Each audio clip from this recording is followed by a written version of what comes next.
This is CBC Here and Now.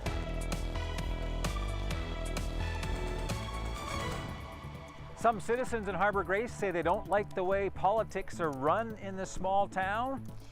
My information, my personal business affairs and finances were discussed at length in a public forum. As for the mayor, he says it's all petty politics.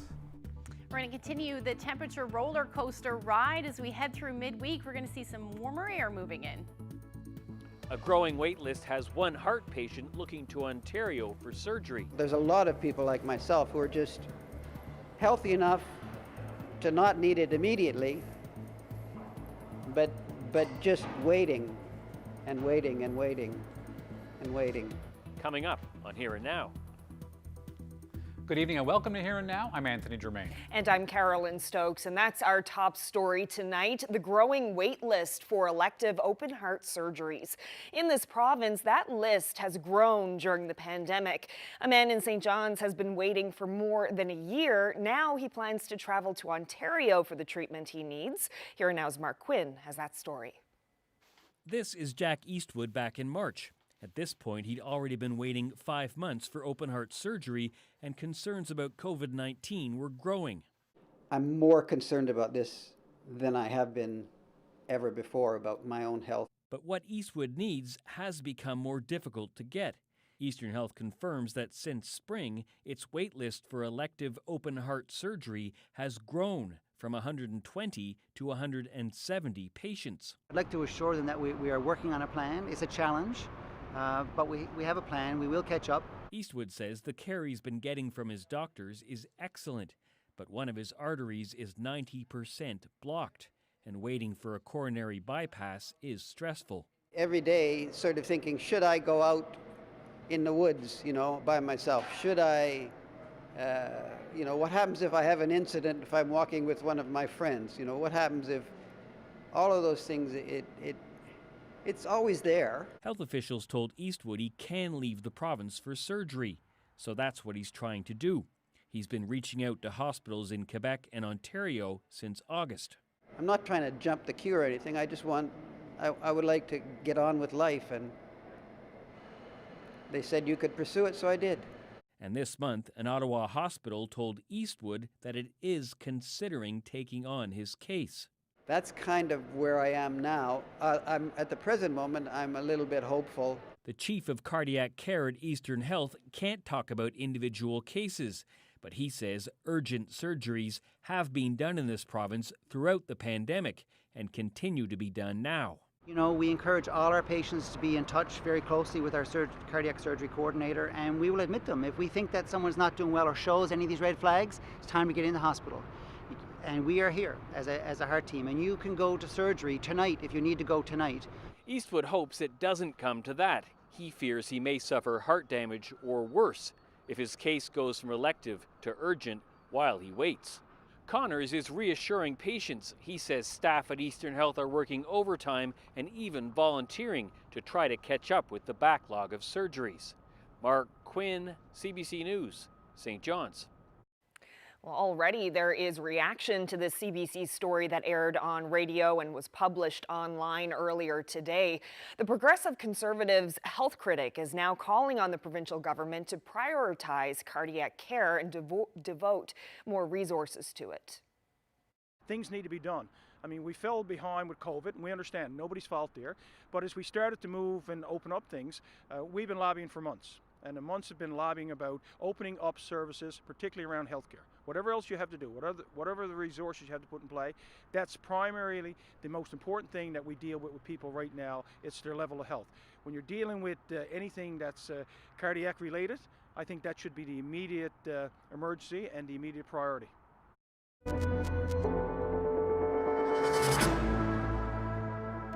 There are no new cases of COVID-19 in the province today, but officials are still investigating one new case from yesterday. The problem is they don't know how that person caught the virus. Let's bring in here now Peter Cowan. So Peter, can you start by telling us what officials do know about this case? Carolyn, it's actually quite unusual for us to have a new case where the source of the transmission isn't readily apparent. That's mostly because the cases have fallen into two categories. Either it's someone who traveled back to the province recently, or it's a close contact, someone in the immediate family of an already known case. Here's what we know about this most recent case. So first of all, it's a woman in the Western Health region. She is a resident of the province and between 20 and 39 years old. And what we don't know in all of this is where she picked it up. Now, it's been 2 weeks since the last case of COVID-19 in the Western Health region. Health officials today said they're taking the time to investigate the possible sources of transmission. In many other provinces like Ontario, many of the new cases can't be traced back and it's considered community transmission. That's not something we've seen recently here. Health officials did say today it's a reminder that people need to take the usual precautions, wearing a mask in public, washing their hands, and staying at home if they're sick. Now, individuals are concerned about this most recent case, but what about health officials? Well, I asked for an interview today from either the health minister or the chief medical officer of health. The Department of Health refused, saying they won't be speaking until more is known about this case. One question people are having is it possible that this was a false positive? We saw that a couple weeks ago with a case that we thought might have occurred in Voisey's Bay. Turns out it was a false positive. Sources at Eastern Health tell me they are very confident in the quality of this test. The test in Voisey's Bay was done in a private lab. This most recent test was done at the public health lab. And my sources are saying that this test was very definitive, that it met all the criteria and wasn't even marginal, so they're feeling fairly confident there. But we're going to have to wait now and find out what health officials are able to determine as they investigate. Ashley?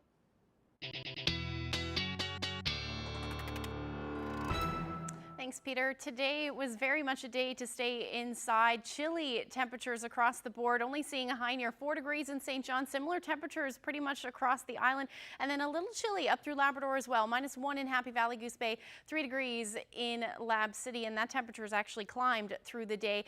If I zoom out a little bit and we show the temperatures through the Maritime provinces this weekend, even seeing record-breaking heat. And the reason for that is a warm front. This warm front right here is going to lift across the province or across the province as we head through the overnight tonight.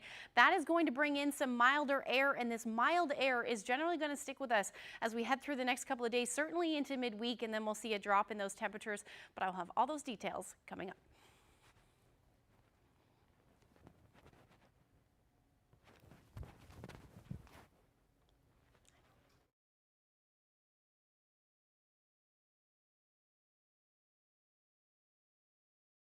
In just a moment, and the weather was a factor. Firefighters in Lassie on the Bayvert Peninsula spent the weekend trying to keep the hub of their community alive. Their main municipal building caught fire on Saturday morning. Now, the building was home to the fire hall, the ambulance bay, library, as well as the council chambers. People were able to get in and rescue some public records and important computers, but according to the mayor, the building is a write-off. The ambulance and a fire truck are currently in the town's arena, and the mayor says one of the first priorities is to build a protective structure for those emergency vehicles. Well, now to a very different kind of emergency last week in Kelligrews. When Serena Coffin's water broke last Wednesday, she knew that she didn't have much time. Her husband called an ambulance, but she could feel that her daughter was getting pretty close. Well, Serena ended up delivering baby Autumn on the family's front porch minutes after first responders arrived, and she is praising the medics for their professionalism through the entire birth. Autumn weighed in at 7 pounds and 14 ounces, and she is baby 9 for the family. And Mom says her siblings just can't get enough of her.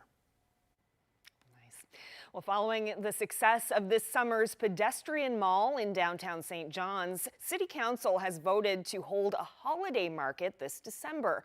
For 2 weekends, parts of Water Street will shut down to traffic to encourage people to support local retailers. Council voted in favor 9-1. The one councillor opposed, the newly elected Sean Skinner. He feels business owners on Duckworth Street are once again left out. For 2 weekends in December, Water Street will close from Adelaide to Prescott Street. From Friday night to Sunday evening, shoppers and walkers can expect holiday music playing out of loudspeakers on the street. A mummers parade is also planned. The mayor stresses it's not easy shutting down part of downtown. This is all give and take. We got to try to make this work for everyone. But overall, this will bring more people downtown. And bringing more people downtown is good for everybody. It's got, whether some will gain better than others, at the end of it, the businesses will be better off by more people that we have in the downtown. The federal NDP leader has his eye on a basic income experiment in this province. The House of Assembly agreed in theory late last month to study a guaranteed income pilot program. Now, there hasn't been an update so far on when that could happen, but Singh spoke to Here and Now about how movement in Newfoundland and Labrador could catapult the idea nationally. We've seen in the recent past that having a support system where you can get money out directly to people really helps people through difficult times.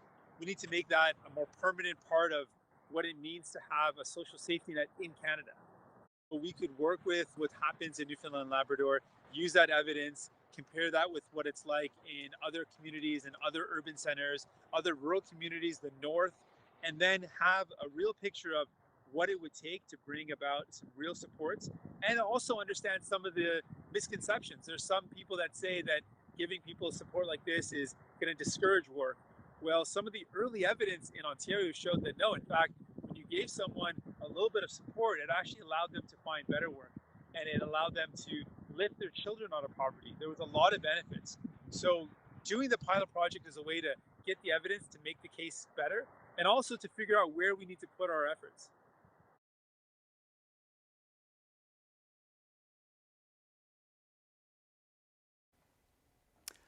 All right, we're going to go to a series that we've been working on of late. It's a new series, I should say, that we're launching on Here and Now, and it is called Municipal Matters, and we're starting with stories from Harbour Grace. Now, there's controversy about the old S.W. Moore's Stadium.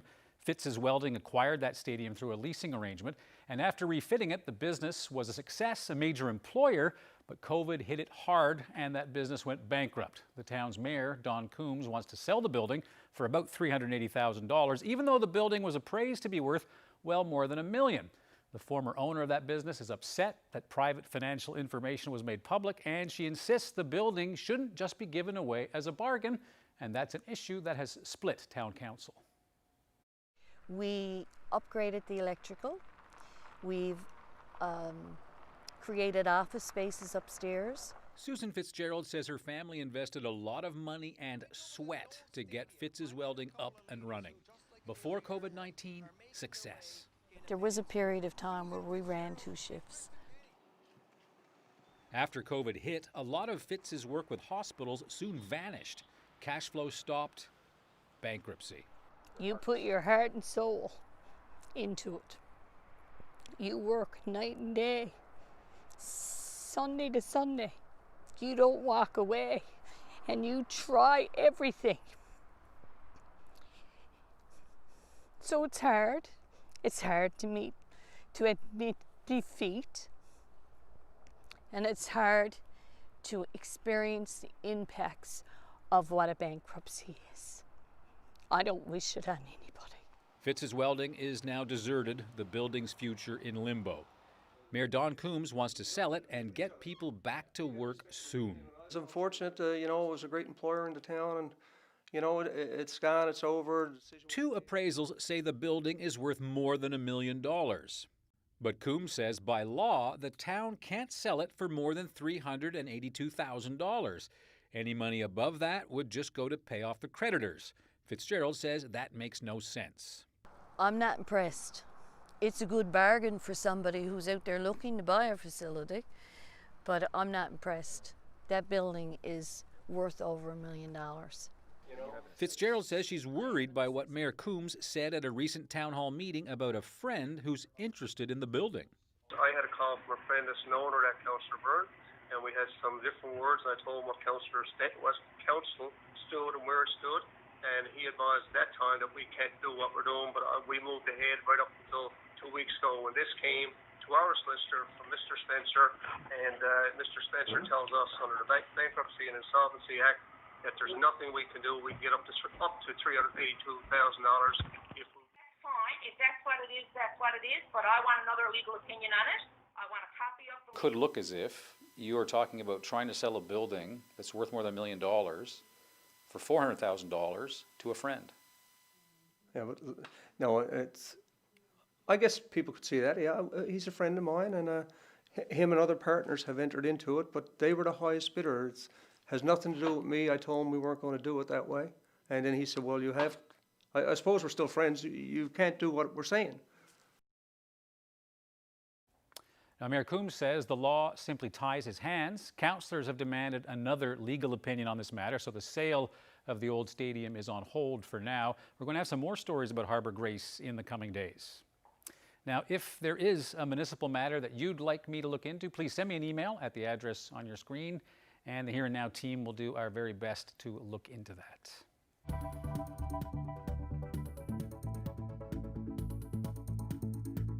Well, this mild air will move in as we head through the overnight tonight. This is going to lift this warm front and bring some messy weather to parts of Labrador as well. I'll have all those details in your full forecast coming up.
Time for a look at the weather with Ashley, and it was quite the shock to wake up yesterday morning and just see that little dusting of snow outside. Yeah, the first centimeter recorded at St. John's Airport since May is what we saw. Yeah, and it didn't last very long. No. As soon as the sun came out into the afternoon, everything cleared up quite nicely. But temperatures today have been chilly as well. Only reached a high near 4 degrees in St. John's.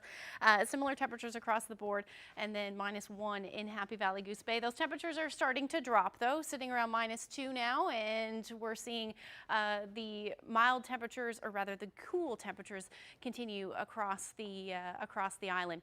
Now, the warm front that I've been mentioning for the last little bit is going to lift over the province as we head through the night tonight. That's going to bring in some milder air, and you can see that cooler air to the east, and then just to the south and west, we're seeing that milder air start to creep in behind that. Plenty of warm temperatures. In fact, parts of the Maritime provinces in Ontario this weekend recording well above seasonal and even record-breaking temperatures. Now, it's not going to be that warm by the time it makes its way towards the island, but we are looking at those warmer temperatures through as we head into Thursday. So I added the temperatures to the future tracker tonight. You'll see the temperatures in Lab West will start to warm up. So I'm going to see about 5 degrees, even 6 as we head through the overnight as this warm front lifts. It's going to be messy as far as the precipitation goes. We'll probably start to snow through portions of central Labrador, mixed with some freezing rain or change over to freezing rain. And eventually we'll see that change over to rain. It doesn't look like it should amount to much, but it will just be a little bit messy. And that will head towards the coast as we get into the early morning hours. For you, 6, 7 o'clock in the morning is when we'll start to see that transition to potentially some freezing rain. You can see those temperatures still sitting around the 0 or -3 degree range tonight. Overall, winds will be generally light across the island. We're looking at about 4 to 6 degrees for most of us, a little cooler down in some of those lower elevations, 3 degrees in Gander, and can't rule out the potential for a few flurries and or some drizzle through parts of central and the northern peninsula as your temperature hovers around -3 overnight tonight. And then into tomorrow, once we see these mild temperatures, they're going to continue to warm up through parts of central and southeastern portions of Labrador as well, which is why we're going to see that transition to rain. And as soon as we get into that southerly flow, temperatures are going to bump right back up to the 10 to 13 degree range. Through the day tomorrow, we should see some peaks of sun. However, the lingering chance of some showers certainly possible in the first half of the day for the island. The other thing you'll note is the winds will ramp up as well into the afternoon tomorrow, certainly up through the northern peninsula. That's where we're going to see the strongest winds in southeastern portions of Labrador, where we could see gusts anywhere from 80 to 100 kilometers per hour. Otherwise, it will be gusty right across the province, anywhere from 50 to 60 kilometer per hour winds expected, but that wind warning is in place for the northern peninsula. East Canada Bay area is where we should see the majority of the strongest winds, and that will be anywhere from 100 to 110 kilometers per hour. But those temperatures are going to be mild, like I said, 10 to 14, 15 degrees, even through parts of central, and we should see the sun peek out certainly into the afternoon, but it will be a little bit of a messy day up through Labrador, certainly along the coast. Again, potentially seeing that starting as freezing rain, then changing over to rain as your temperatures bump up. 12 degrees in Mary's Harbour and 11 in Happy Valley Goose Bay. This temperature for Lab City will be in the morning, and then your temperatures will drop as you head through the day. Now, heading into Wednesday, things will stay quiet, but we will see the next low make its way up through Labrador. And again, better potential that we'll see some freezing rain with this one. And then that milder air will push in again as that another warm front lifts, and everything will change over to rain as we head into the day on Thursday for you. Staying relatively uneventful for most of the island as well. Temperatures will see a little bit of a cool down for Wednesday, sitting anywhere from 6 to 9 degrees along the southern portion of the island. Will be a little bit warmer, 11 to 15 degrees, and then on the west coast as well, you'll stay in some of that warmer air. And then again, that risk of some freezing rain for most of the big land. It looks like flurries for Cartwright. And then as we head into Thursday, that next push of warm air will move in. And then pretty much after that is when we're going to start to see those temperatures drop. So down to 6 degrees by Friday with some sunshine, and then Saturday the return of the chance of some showers. hovering around the 3-degree mark. But that's generally the story for both central and western Newfoundland. Might stay a little bit mild for a little longer in Lab West, or in western Newfoundland rather. But other than that, we will see that big drop in temperatures as we head towards the weekend. For eastern Labrador, by Friday, you're looking at a high near -1 and then back down a little bit more for Saturday. And then same thing for Lab West as your temperatures hover around the -5-degree range. I wanted to share this beautiful photo of Fairyland. Lovely sunrise from above there. Bruce Jordan shared that lovely shot with us. And if you have any weather photos to share with us, send them to nlphotos@cbc.ca. Thanks, Ashley. Canadian hockey legend Howie Meeker, who lived in this province for a couple of decades, is being remembered tonight for his character as well as his contribution to the game. Now, that former hockey star passed away on the weekend. He arrived here on the island in the late 50s, and as CBC reports, he left his mark not only here, but right across Canada. Howie Meeker did it all. World War II vet, Stanley Cup champion, politician. But many here remember him in this role as coach while running a large youth hockey program. And from 1973 to 1977, Howie Meeker's Hockey School was a weekly feature on CBC, teaching drills to the kids in his camps. His hockey fame started after the war. 8 seasons with the Toronto Maple Leafs, the scrappy winger hoisted the Stanley Cup 4 times. In 1946-47, nearly 3/4 of a century ago, he won Rookie of the Year. It was the same season Gordie Howe started in the NHL. He used to brag about getting into fights with Gordie Howe and losing badly because Gordie was big. He'd laugh about that. He'd say, I started, but I didn't finish it. Jeff Meeker says his uncle loved this province, the hunting, the fishing, the people, and says he was convinced to come here in the late 50s to do something about what was called the hockey problem. The Catholic community, the hierarchy, had been dominating the sports scene, especially hockey, through St. Bon's and the other teams that spread out from there. And they wanted to set up another hierarchy to take them on and start winning some championships. And that was Howie's job, to come down and set things up, and it took him a few years, but he did, and the Guards came on and won finally after I think 3 years. Prior to this, Meeker was elected as a PC Member of Parliament while playing for the Leafs. So he was in the House for 2 years as an MP and traveling sometimes from the hockey game directly to the House, back and forth from Ottawa to Toronto. And the stories about the Prime Minister getting up and coming over to his side of the House and talking about hockey. That doesn't happen these days, you know?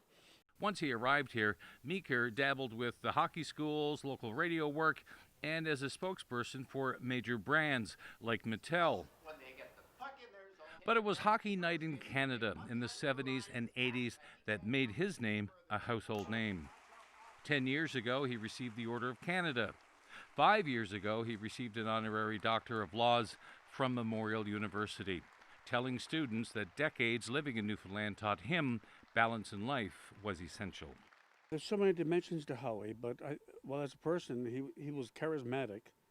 He could walk into a room and you had to stop and look at him and try and talk to him because he was so engaging. He sparkled. He had this energy. Meeker retired in British Columbia in 1980 and died in Nanaimo General Hospital on Sunday. He was 97. Cease here, CBC News, St. John's. Was it game? I'm trying to think now. Somebody had a whole bunch of cloth anyway, and they decided to make them. And they were saying you can't go overseas with them and glue things on and all that. But the first 531 or whatever, that's what they had on.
Wednesday, November the 11th this year, a very different kind of Remembrance Day. The big crowds we've seen in recent years, not permitted because of COVID-19.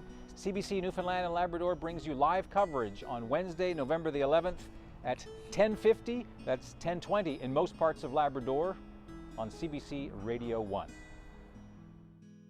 A commemorative pin dedicated to a Newfoundland soldier who paid the ultimate price at Beaumont Hamel. Each pin has been made from the artillery shells from the battlefields of France.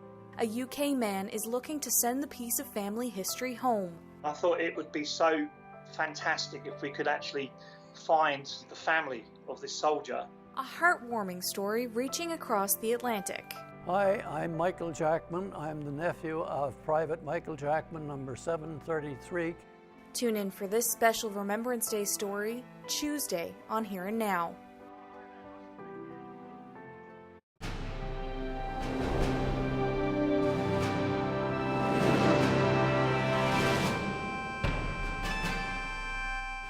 You visit any war memorial and you'll see statues of soldiers whose faces are intricately sculpted to show the pain and loss that comes with war. And tonight we introduce you to two former soldiers who are the inspiration for the striking statues created by artist Morgan MacDonald at the Monument of Honor in Conception Bay South. When I first saw my face, it brought tears to my eyes to see how he actually captured me. I think it's who we're representing. Like, at first you just think it's a statue.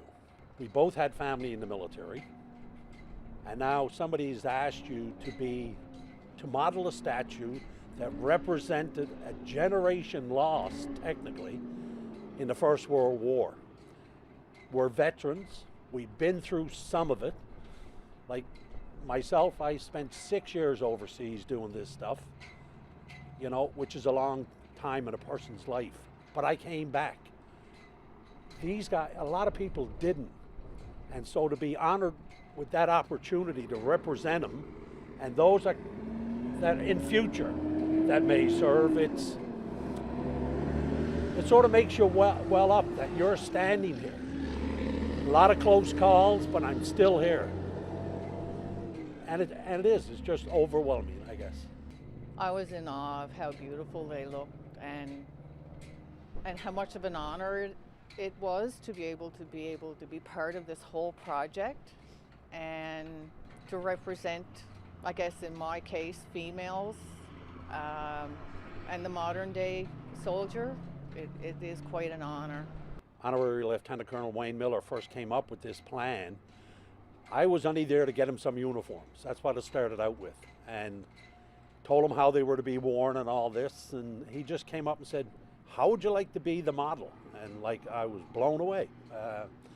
You know, to represent somebody that went before me, you know, in World War I thought it was a great honor. And so then I really got into the part of wanting to do with it, you know. I do have relatives that went over to Beaumont Hamel in World War I have two relatives that came back, and one is still over there in an unknown grave. So for me, it's an honor. It's a really true honor to have been able to do this. Well, I think Morgan was trying to capture the essence of what a World War I soldier looked like and what he wore when he went to battle. Originally, these statues were supposed to be reversed. This statue was supposed to be over on my right and the other one over here. But I suggested to both Morgan and Wayne Miller, listen, look at the way our weapon is pointed. I said, we do a thing what's called overwatch in the military, a sentry. You're guarding somebody. And so I asked to switch the statues so that the modern day soldier is in fact watching the World War I soldier as he honors his fallen brethren. So they like the idea, and that's what she's doing. I hope she shows the pride of women in the military, because, you know, we are doing what we want to do, and we are proud to represent our country.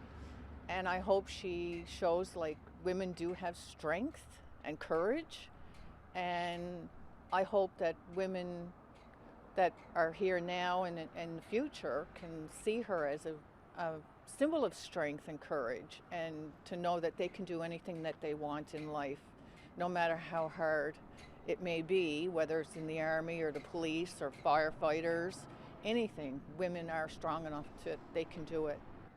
I mean, there's no greater honor to me, you know, to represent who has gone, all my fellows that I joined with, trained.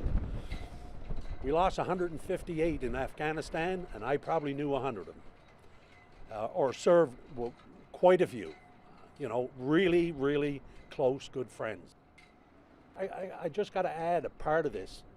Our granddaughter, the day this was unveiled in November 2010, roughly at 11 o'clock, our granddaughter was born almost to the minute in Calgary.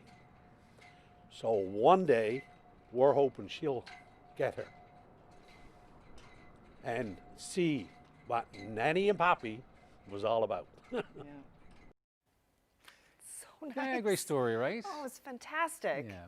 Well, staying with Remembrance Day, Shalloway Youth Choir in St. John's has just released a choral arrangement of the song In Flanders Fields. Yes, they posted the video on their website and on YouTube for anyone who'd like to use it as part of any virtual ceremonies this week. Here now's Jeremy Eaton caught up with some members of the group at the National War Memorial over the weekend.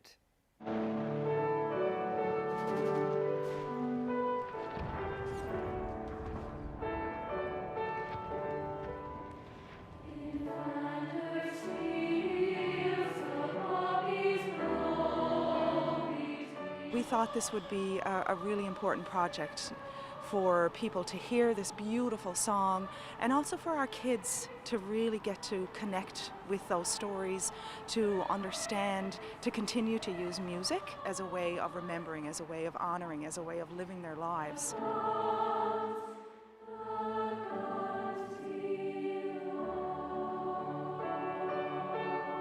There are a couple of different arrangements of this song, but this is original music was written by Lydia Adams, who is a Canadian composer, and so I called her and asked her if we could use this song that she had written, and she was so excited and felt so privileged. What an opportunity for kids to connect to the poetry that so many people grew up knowing and having to recite at school, and to be able to pass that on to the next generation, and the next generation of young artists and young people in Newfoundland is really important.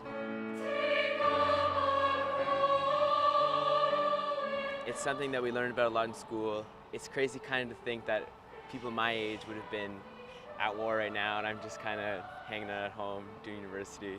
Obviously there's a lot of sacrifices that we're giving up right now, mass, just not being able to see our friends as much and all that stuff, but we have to remember that they gave so much more of a sacrifice for our freedom, and we can do these small things. In Shalloway, we want to take that opportunity for them to connect very deeply through music, those stories. So when somebody is actually singing about the stories, when somebody, you know, we talk about what does it feel like to sing those stories? What does it feel like to engage in art and to remember? It's different than reading about it. It's different than looking at it. I think about people losing their lives at very young ages, and it makes me sad, but I feel very happy and grateful that I'm able to participate in a project like this and being able to remember them.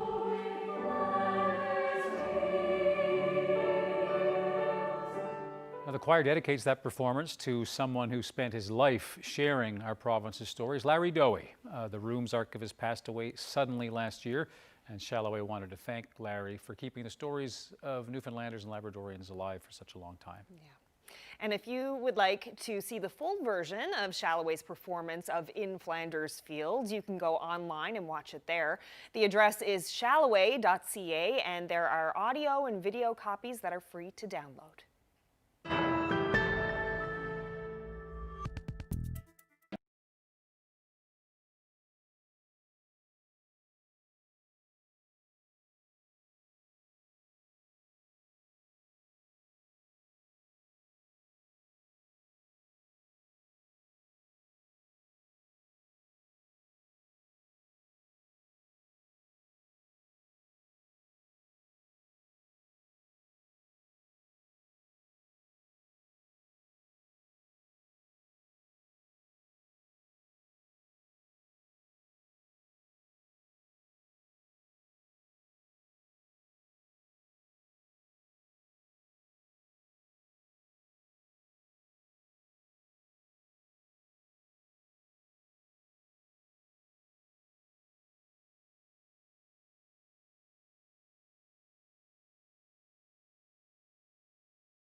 Welcome back. With 6 big names in local music are using COVID as an opportunity for collaboration. Alan Doyle teamed up with Fortunate Ones, the Once, the Ennis Sisters, and Rachel Cousins, all to record songs from home. Yes, and 90% of that new EP was literally recorded at those artists' homes. That album will be released this Friday, and in the meantime, CBC has this behind-the-scenes look at the project. 1 and 2 and a 1. It's okay.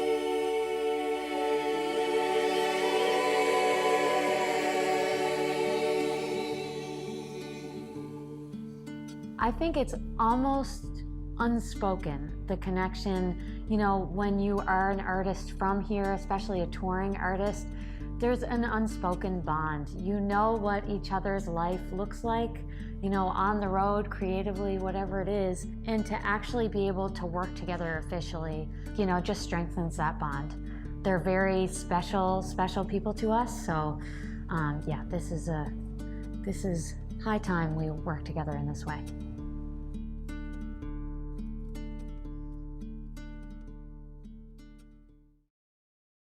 I had just been taken off the road in the middle of the biggest tour of my life. When the pandemic was first kind of starting to materialize in our part of the world, it was hard to quantify what it all meant. We had a spring tour lined up. We had a full summer of bookings, and then a full fall of bookings, and a winter tour. We were in PEI. We were going to do a show in Georgetown, and then it was a mad dash to figure out how to cancel everything and then to get home. When we finally started to realize that this wasn't going to be a week-long interruption, this wasn't going to be a month-long interruption, this was indefinite. Alan is one of these people who is always working. He's got several projects going on at once, and almost immediately kind of got us on the phone. He hadn't even really told me who was going to be involved yet, but I mean, when Alan calls you and says that he has something brewing, it's like, of course you're going to be in. I heard a news story from Amy House and a couple other people on the CBC Morning Show talking about this project that Music NL had just gotten some funding for, funding new ways for people to record and connect people with people they hadn't normally been connected with, but also simply connecting people at a time when we can't be connected. Hearts are stronger when they mend is, say, taken by you two guys, that group there. Yeah. And then you do the "It's All Right," and then when we get that way, the part that you are singing, "It's all right," is all the fellas, and all the girls sing. And then.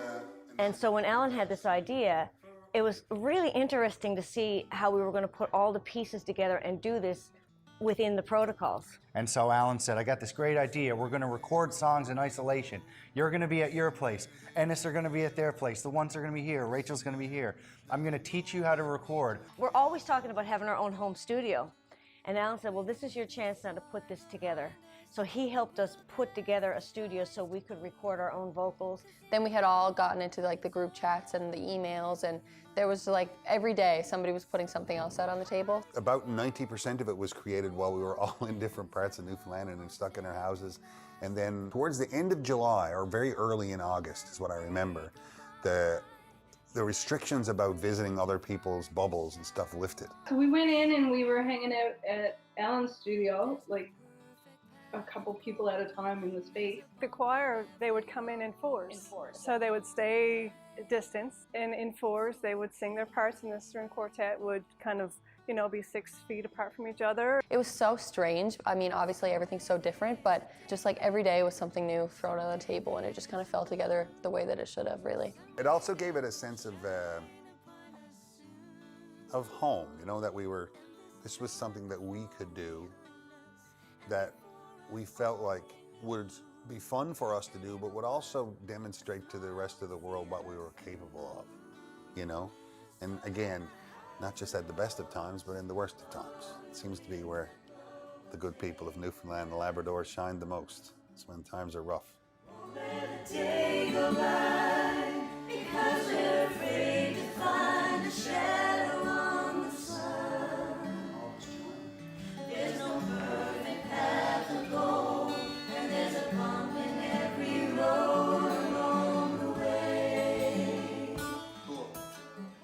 talked about different ideas, and the idea of songs from home kept coming up, you know, because quite literally we were all creating and working from home. We were working on these songs from home. And I will say it's extra special because our friends, the Once, sang on our song, and we've been joking for years that we would form a band called the Fortunate Ones.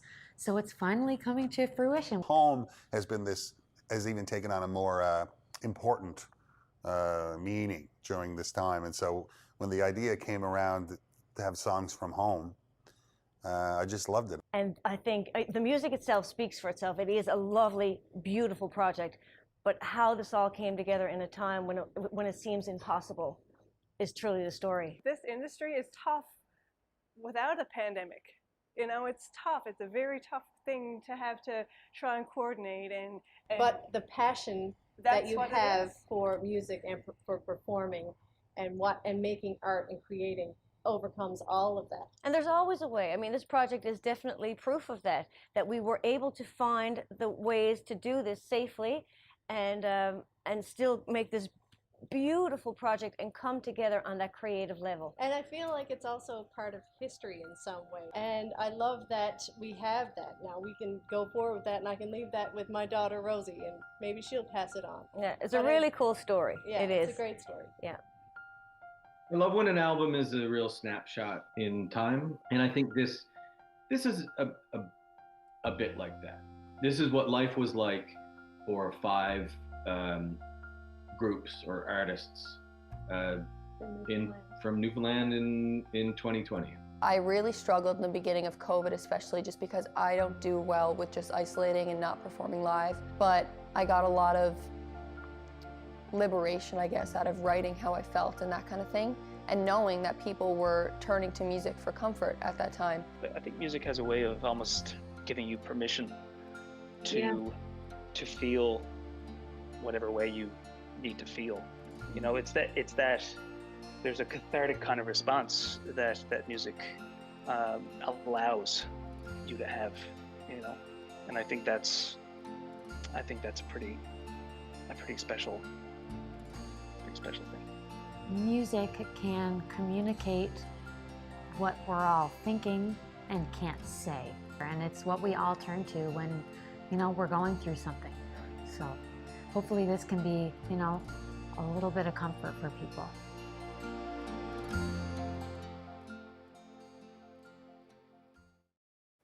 Lovely. Well, staying with the arts, some help coming for professional artists and musicians. The province announced details of a new support program today. To be eligible, applicants must be at least 18 years old and show a loss of more than 25% of their artistic earnings.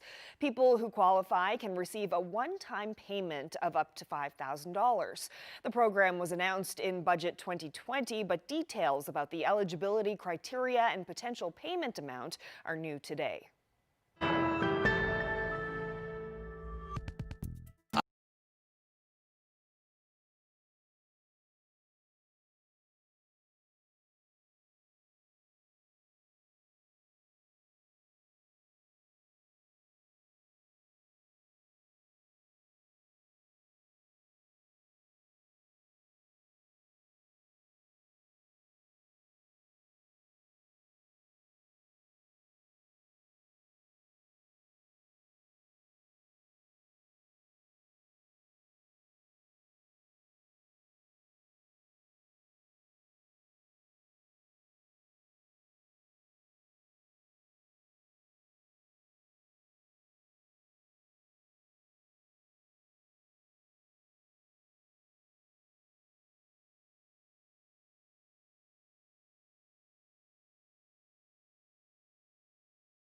Ottawa is taking another step towards getting more Canadians connected to high-speed internet. The goal is to have 98% of people connected by 2026 and the rest by 2030. Justin Trudeau says internet access is vital, especially during the pandemic. Our government is launching the $1.75 billion Universal Broadband Fund to connect all Canadians to high-speed internet. This fund will be used to build infrastructure across the country almost entirely in rural and remote communities. And for places that are just too far to reach, including in remote areas in the north, we've reached a $600 million agreement with Telesat for satellite capacity to improve broadband. Now, the government had already allocated some of that money for the project in its 2019 budget. Well, the new president-elect is not waiting for Donald Trump to concede the presidency. With the nation topping 10 million COVID-19 cases today, Joe Biden made it clear that the pandemic will be his #1 priority when he takes over as the 46th president of the United States. It doesn't matter your party, your point of view. We could save tens of thousands of lives if everyone would just wear a mask for the next few months. Not Democrat or Republican lives, American lives. Now, Biden urged everyone to wear a mask, as you heard, and he cautioned people about a dark winter ahead amid surging cases. Today, Biden, along with Vice President-elect Kamala Harris, met with his newly formed Coronavirus Advisory Board over video conference. The task force made up of experts is charged to come up with a plan to tackle the health crisis when Biden is sworn in on January the 20th. Now, the current occupant of the White House is yet to acknowledge his election defeat, and in a surprising move for a leaving president, Trump fired his defense secretary today. For months now, Mark Esper is said to have been at odds with the Trump administration's idea of using the military to deal with civil unrest. And finally, tributes continue to pour in for Jeopardy host Alex Trebek. He died yesterday at the age of 80 after a battle with pancreatic cancer. And as you can see, people have been laying flowers on Trebek's star on the Hollywood Walk of Fame, just one of the many ways that fans are mourning his loss.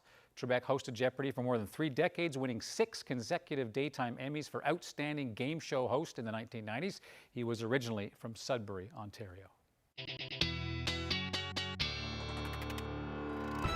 Well, if you're chilled to the bone, the good news is over the next couple of days, we're going to start to see those temperatures warm up. Here's an idea of what we're going to see as we head into the first half of tomorrow. You'll note those temperatures are going to climb back up into those double digits, and then into Wednesday we're going to see a little bit of a cool down. However, some of that milder air sticking around for southern portions of Newfoundland, and then as we head back into Thursday, another beautiful warm up. Even some areas in central could reach the mid-teens, so certainly something to look forward to. Yeah, it's great, double digits. See you tomorrow. Good night. Good night.